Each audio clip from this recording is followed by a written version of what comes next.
আসসালামু আলাইকুম। SR kitchen থেকে সকলকে স্বাগত। আজকে আমি বোঁদের রেসিপি বানিয়ে আপনাদের দেখাবো। আমি এখানে 1 বাটি মতো বেসন নিয়েছি। 1 বাটি মতো বেসনে আমি 4 চামচ মতো চালের আটা দিয়ে দেবো এর সঙ্গে, আর 1 চিমটে লবণ দেব। দিয়ে এটাকে ভালো করে আমি পানি দিয়ে এটাকে মাখিয়ে নেব। একটু একটু করে পানি দিতে হবে, বেশি পানি একসঙ্গে দেওয়া যাবে না, পানি ছাড়া হয়ে যাবে।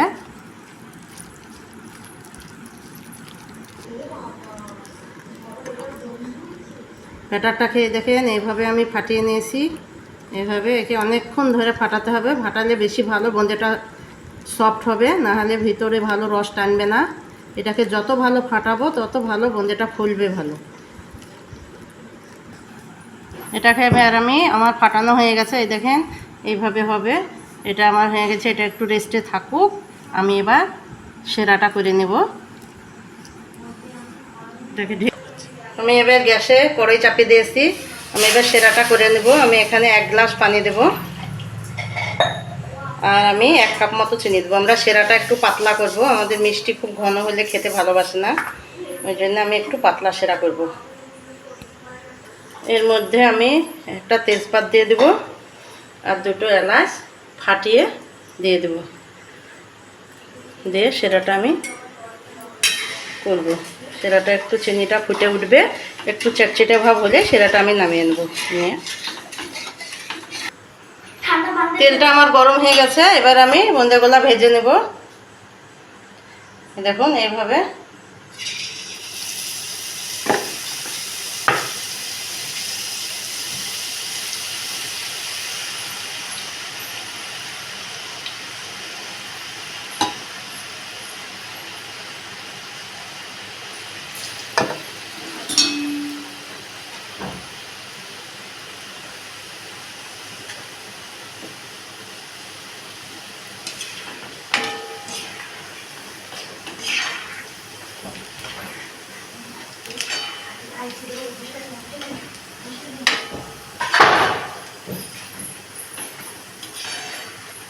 দেখেন লাল লাল করে এইভাবে ভাজতে হবে।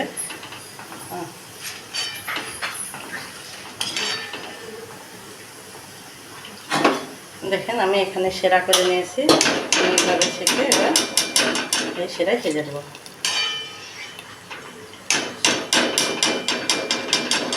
এভাবে আমি সবগুলাকে ভেজে নেব। দেখেন বন্ধু, আমার সব ভাজা হয়ে গেল।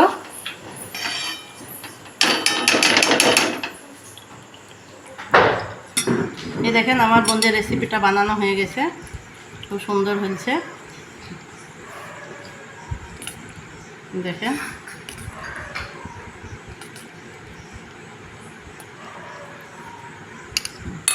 এই দেখেন লাল কালারটা আমার বাড়িতে ছিল না, ওই জন্য দেওয়া হয়নি।